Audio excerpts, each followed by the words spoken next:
And for a guy named out on Staten Island, Sam Pirazzolo, he's a 52-year-old optician and Donald Trump supporter. It's been a really crazy campaign season. He installed a 12-foot-tall uppercase T with an American flag superimposed on it in his yard for most of the summer in support of the one and only Donald Trump. And then, good morning, Sam. Thanks for coming on. And then one morning you went out, and what happened? Hey, Bill, good morning. How you doing? Good morning. Thanks for coming on.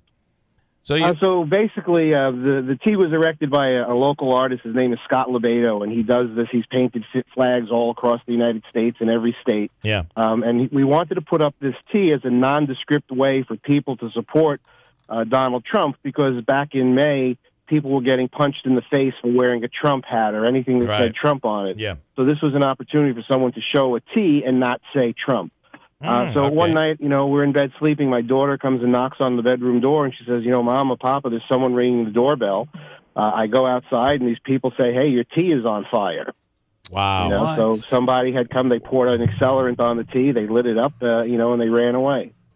And it obviously now New York City Police Department is looking into this as a possible hate crime, right? No, I had wanted them to look into it as a hate crime, because this is obviously someone hates what I was doing. Sure. This is political speech. Had this been a symbol of my religion or my sexuality or anything else like that, then right away there would be no doubt about it that it's a hate crime. But this was just considered an ordinary crime. Now you have go ahead. Can I just say it's not, though? It's not an expression of your religion or your. But his political beliefs. That would be. That would define him in a way as. But hate crime. I think hate crime is designed if somebody's going after a homosexual, somebody's going after somebody because of their race. That's what it's really. Well, let me put it to you like this. Yeah. Why do we need a hate crime status? Laws should not be created to protect an individual class of citizen when everyone should be protected. I should be protected by this just as much as anyone else. Well, there shouldn't be special statuses of laws for certain. Sam, you've been around for 52 years. You have to understand that the law of harassment, maybe, or destroying someone's property, all these laws that we have in the books, they're fine. But we need to be able to have our politicians to be able to reintroduce the same law under a different name, so that they can get the headlines. Yeah. So what you mean is these laws are fine if you're a Democrat. If you're a Republican, they really don't count. Well, I don't really believe that, to be honest. But I think the laws really kind of stand for whether you're Republican or Democrat. My point is both parties, Republican and Democrat, love to pass laws, repackage them when we already have laws on the books. It's not a party thing. It's a political thing, in my opinion. But listen, I would have to agree with you. I do agree with you. Yeah. So what I also wanted to get into is what happened after this occurred and word got out that this had happened. Did you ever hear from Mr. Trump? Yeah, so it was very good. There's a great reporter from the New York Post, C.J. Sullivan, comes up. He was covering the story that day, and he said that the Donald Trump campaign reached out to the New York Post, and they asked for my phone number. Donald Trump wanted to give me a call to make sure everything was okay. Sure enough, the next day, my cell phone rings. I was at home with my family. I pick up the phone, and the person on the other side said, "Hello, this is Donald Trump." And, so that was very cool. And basically what he said was, I'm just calling. I heard what happened. I think it was a horrible thing. I want to see if you're okay, if your family are okay. I hope everyone is okay. I put him on speakerphone. He chatted with my family a little bit, and it was a very good thing. Hey, I do want to ask you. I'm going to ask you two questions. One you won't love. The other one you're going to run with.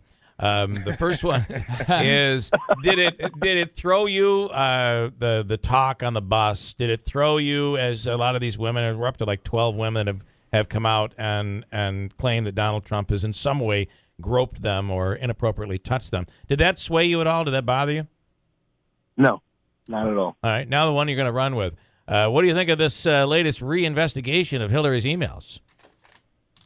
Well, I really, Friday morning as I was driving to work, before this all happened, I was on the phone to one of my friends, and I said, this election cannot get any more bizarre. Yeah. So then, I hear that happens, and then I found out it was, related to Anthony Weiner, and I thought that was a joke at first. I know, I did too. You find out that it's true. Yeah. Listen, it just goes to show that with the Clinton family, there's scandal after scandal after scandal. How vast of a right-wing conspiracy could this be that for 35 years of their political career, there have been scandal after scandal. These people are so rotten they stink. And I have to tell you, the fact that this Huma is in the middle of this, she stays with this guy, and we really can't question that because people stay together for many reasons. But the fact that she agreed to do that documentary after his sexting scandal shows a real problem with judgment. I think. I mean, who would do as far that? as Huma's concerned, I'm sure she's probably doing more of what she's being told to do That could be than what she wants to do. All right. Everything with the Clintons is politically calculated. So an even larger, gigantic T is there on your property as you are in support of Donald Trump. And Sam, it's terrible what happened, but guess what? If it hadn't have happened, you really made your demonstration far more valuable than it was beforehand.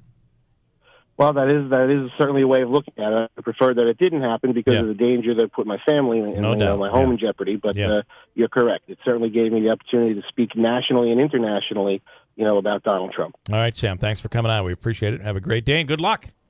Thanks, guys. Take it easy.